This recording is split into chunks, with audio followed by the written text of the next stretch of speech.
सोहती है विजय श्री उसी संग में, झूठे गौरव में कौरव भटक ही गए, रक्त रौरों को प्रस्तुत हुए जंग में। युद्ध में भीम ने जब की ललकार है, आज दुशासन की भुज उखाड़ूंगा मैं। सींचेगी द्रौपदी खून से केस को, पुण्य अपनी प्रतिज्ञा सवारूंगा मैं। एक रोज भीम लड़ाई के मैदान में ललकार दिए, क्या दुशासन की भुजा उपार की, द्रौपदी की केस दुशासन खून से सिंचवाऊंगा आपसे। लेकिन कैसे ऐलान करते हैं कि रण क्षेत्र होगा लाल अब लोहू के रंग में।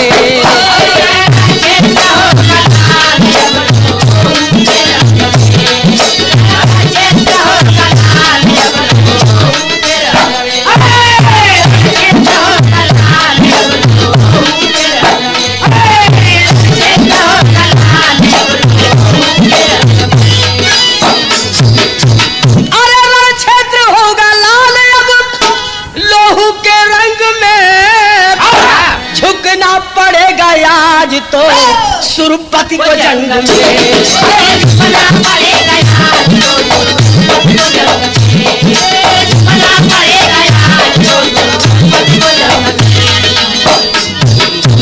अरे दोनों दल कौरव पांडव में है, भीम सुनाए हिम्मत हो जिसकी आज दुशासन को बचाए। स्तब्ध दोनों दल हुआ, स्तब्ध दोनों दल हुआ, सुन भीम का ऐलान। क्रोधित हुए है अर्जुन जिनके सारथी भगवान। जिस समय भीम ऐलान कर दिए, क्या दुशासन को बिना मारे नहीं छोड़ूंगा, किसी में हिम्मत हो तो बचा ले, चाहे कौरव हो चाहे।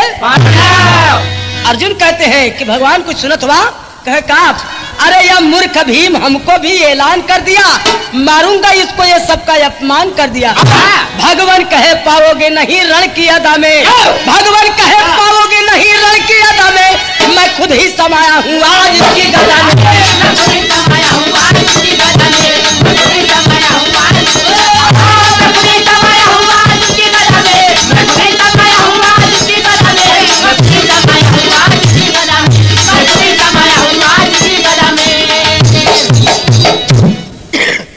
भगवान कहेंगे अर्जुन क्या चाहते हो, कहेंगे महाराज अब तो बिना मरले भीम के छोड़ब ना। कहन कह रहे अर्जुन आज भीम के गदा में हमार शक्ति हो, जब तक दुशासन मरी ना और द्रौपदी के दुशासन के खून से सिंचाई ना, और तब तक जब भीम के आगे जाई होकर खैर नहीं बा।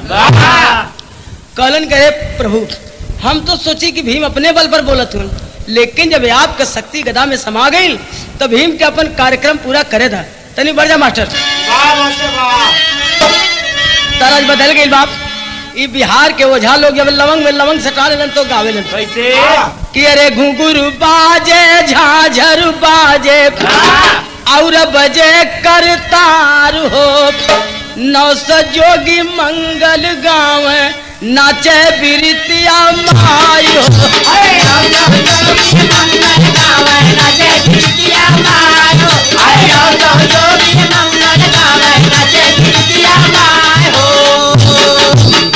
अरे वाह ये तो धुन रही, लेकिन गाना का भाव कि भीम भास्कर बन के कौरव तल पर टूटे जुझार हो, अधय धय हाथी फेंके गगन में करे गदा कर मार हो।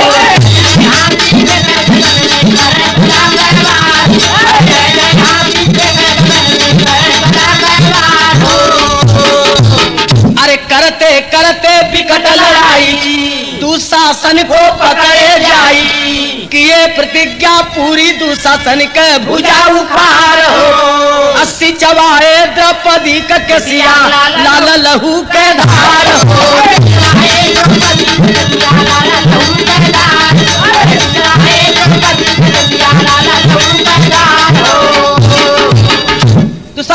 बीच मैदान में दौड़ा के पटक के भुजा उपार दिए। ऐलान करते हैं कि द्रौपदी आप आज अपने केस को दुशासन के खून से सींच के प्रतिज्ञा पूरी कर ले। द्रौपदी आती है, लेकिन यहाँ के कवि भाव दिलन, अरे द्रौपदी का मन बिहवल भइल हो, आज बिरही का सपना सफल भइल हो, आज बिरही का सपना सफल भइल हो, आज बिरही का सपना सफल भइल हो। बिखरल केस जो की बन बन धवली, आज हीरा मोतियन से मंगिया सजवली, आज हीरा मोतियन से मंगिया सजवली, आज हीरा मोतियन से मंगिया सजवली। जियरा का कटवा निकाली गईल हो, आज बिरही का सपना सफल भइल हो, आज बिरही का सपना सफल भइल हो, आज बिरही का सपना सफल भइल हो।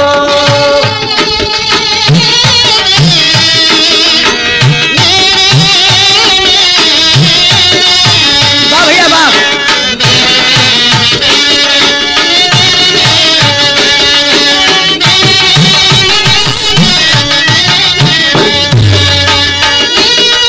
अरे व्याकुल तरंग भैया नेक्स्ट कंपनी के सौजन्य से आप सुन रहे हैं।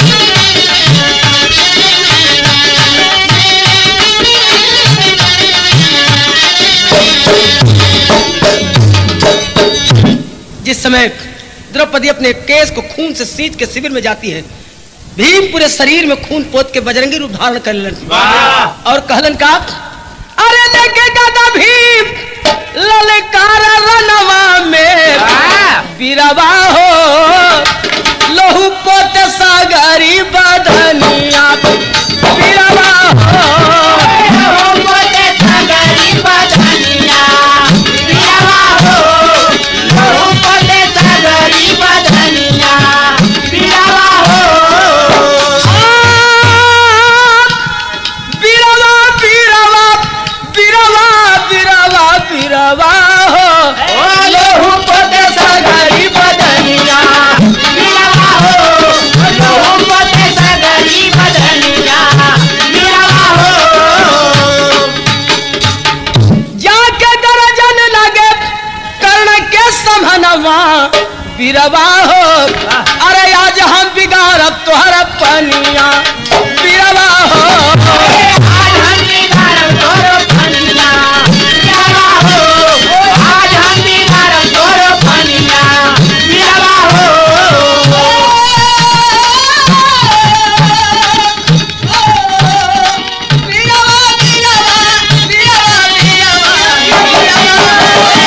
आज हम बिगाड़ब तोरो पनिया बीरवा हो, आज हम बिगाड़ब तोरो पनिया बीरवा हो।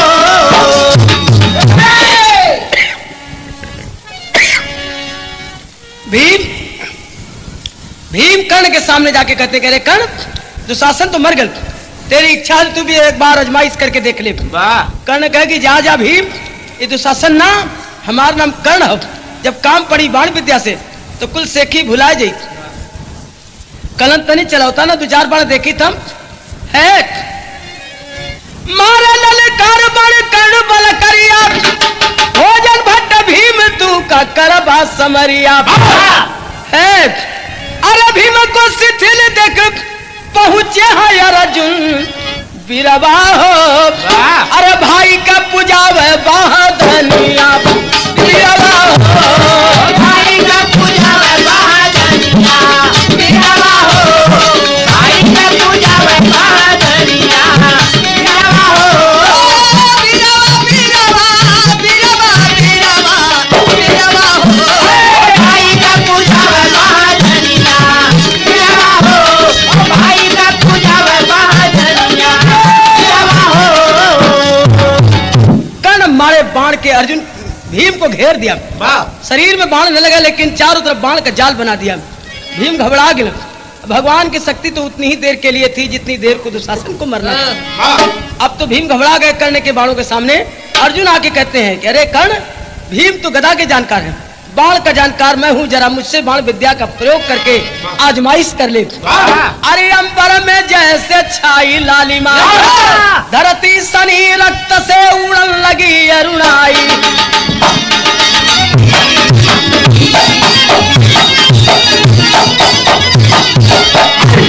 धरती सनी रक्त से उड़न लगी अरुणाई, अंबर में जैसे छाई लालिमा। धरती सनी रक्त से उड़न लगी अरुणाई, अंबर में जैसे छाई लालिमा। धरती सनी रक्त से उड़न लगी अरुणाई, अंबर में जैसे छाई लालिमा। कट कट बितुंड के सुंड गिरे, नरमुंड झुंड के झुंड गिरे। तब तक पहुंचा है कर्ण पुत्र वृषसेन, क्रोध का कुंड भरे। वन पिता का रक्षक वह बालक, अर्जुन को तब ललकारा है। घिरे श्याम रथिवान पार्थ संग, बालक बाण को मारा। अर्जुन जब सामने आ जाते हैं तो कर्ण का बेटा वृषसेन कर्ण से कहा कि बाबूजी, आज तनी हम कहता थे अर्जुन से हम लड़ जाई। कहे कि बेटा, जब तेरी इच्छा है बहादुरी की तो जा लड़ जाए अर्जुन से। कर्ण का बेटा वृषसेन अर्जुन के सामने आ गया। जब मैदान में अर्जुन देखते हैं एक बच्चे को तो कहते हैं क्या, तरह बदल गई, मात्र तभी बढ़ जाता तरह जो है बाप की लागल। अरे लागल लहंगा में आगी, बुझाई कैसे लागल लहंगा में आगी। बुझाई कैसे लागल लहंगा में आगी, बुझाई कैसे लागल लहंगा में आगी। यही हमार गावल बा गीत, इसको कहते हैं छायावाद गीत, निर्गुण भाव में, लेकिन अंतरा बाप सासू घरमा है ना। अरे एक औरत के घरे आग लग गई, लग क्यों रहल ना, कहे बाप कि सासू घरमा है ना, नदिया घरमा है ना। सासू घरमा है ना, नदिया घरमा है ना। सासू घरमा है ना, नदिया घरमा है ना। अरे सुतल भसुर के जगाई कैसे लहंगा में आगी। बुझाई कैसे लागल लहंगा में आगी, बुझाई कैसे लागल लहंगा में आगी।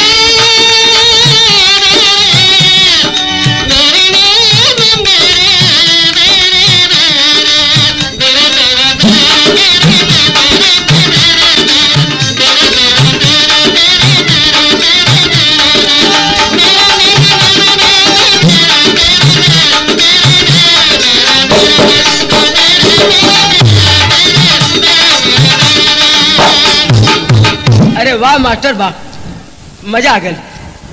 ये मैक्स कंपनी की तरफ से एक गीत और संगीत आप लोग सुन रहे हैं, लेकिन अर्जुन कह रहे हैं कि बेटा तोहरे बाण चलाई कैसे, बेटा तोहरे बाण चलाई कैसे, बेटा तोहरे बाण चलाई कैसे, बेटा तोहरे बाण।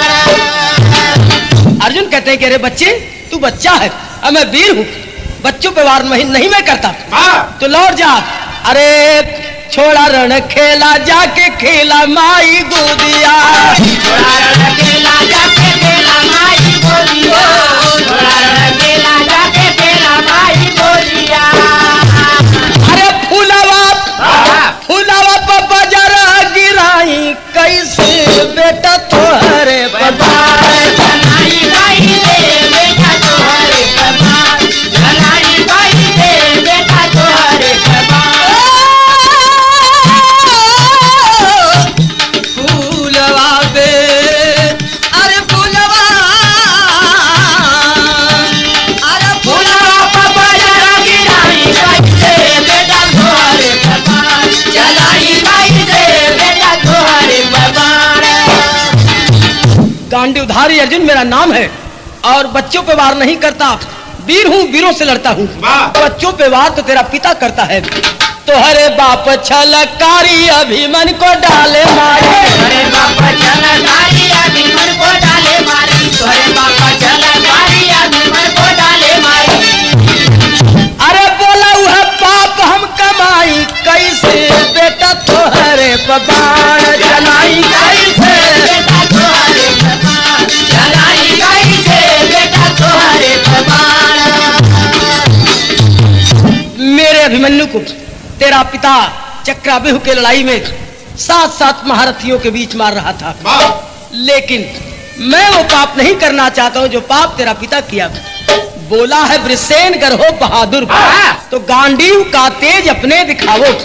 बालक हूँ लेकिन मेरी वीरता को, बालक हूँ लेकिन मेरी वीरता को जरा वीरता को अभी आजमाओ। अरे पैसे से सेना का निर्माण बनता, पैसे से शतधनु बाण मिलता, मगर वीरता नहीं पैसे से मिलती, ये शक्ति बहादुर के दिल में जन्मती। बालक में होती है वीरों की भाषा, बालक में होती है मर्दों की आशा।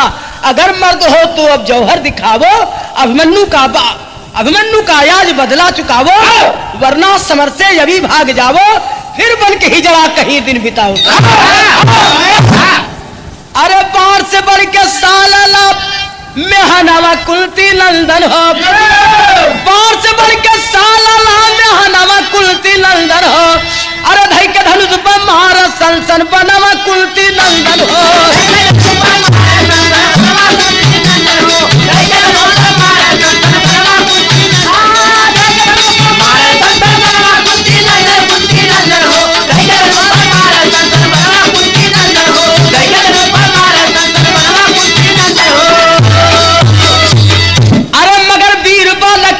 के सारा बाण गिराया हो, वेद दिया अर्जुन की तन को अगणित बाण चलाया हो।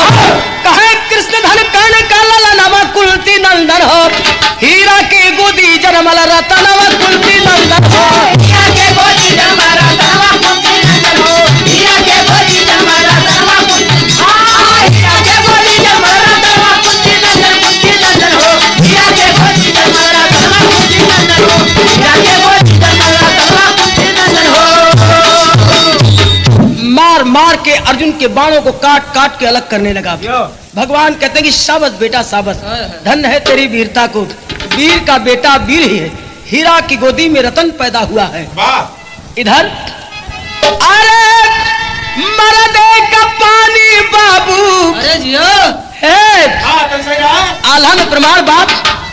अरे मरदे का सान हो परान से भी बढ़ के, मरदे का पानी बाबू हो लाया ना मोला। अर्जुन का बनवा बेकार सब भइल, फसल लागा कर्ण रण बीच कर किलो। मोरे पेटवा से पार पाए नहीं अर्जुन, कैसे पार पैबा लेके हमारा से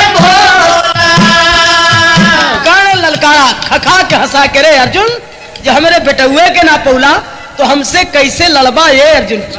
तो नाग के समान फुफकार कर अर्जुन, तू क्या चलाता पापी कर्ण भी सधो। तोहरे कारण जंग भइल, अब पापी साथ बजाया तू पाप वाली ढोल। अरे कर्ण तू बहादुरी की बात करता है, मेरे बेटे अभिमन्यु को 7 महारथी मिलके मारे, जिसमें तू भी शामिल था, और मैं नहीं था वरना तुम्हें देख लेता।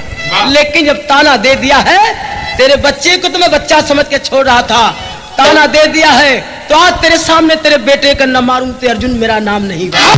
7 नहीं, 6 नहीं, 5 नहीं, 4 नहीं, 3 नहीं, 2 नहीं, अकेले। लेकिन आज अकेले हम तुम्हारे समनवा,